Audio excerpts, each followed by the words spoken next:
อากาศหนาวเริ่มมาบรรยากาศก็เริ่มได้มื้อนี้เฮาสิมาเฮ็ดปิ้งข้าวกินเฮาก็ได้มาตำเคียบหมูกันเนาะ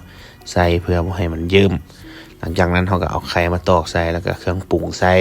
คะน้อบักเผ็ดปลาแดกอย่างต่างๆและเมียก็ได้มาปั้นข้าวจีให้เป็นก้อนมนๆทั้งขี้มือทั้งเกลือเนาะเค็มพร้อมกันเลยเฮาก็ซื้อฮอทดอกมาป่นใส่เพื่อให้กินกับข้าวจีมันจังอิ่มหลังจากนั้นเฮาก็ได้มาดังไฟบอกไว้เลยว่ายามหนาวยามใดเฮานั่งผิงไฟนี่รู้สึกว่ามีความสุขที่สุดละบัดนั้นเฮาก็เอาเข้ามาปิ้งนะเพื่อบัดเวลาเฮาจ้ำไข่บ่ให้มันเยิ้มหลังจากที่ปิ้งให้มันกรอบๆหน่อยนึงบ่เอาถึงแข็งมันแข็งมันย่ำยากบัดนั้นเฮาก็สิเอามาจ้ำไข่ไปสิเลยเนาะแล้วก็ปิ้งฮอทดอกไปนำกันเลย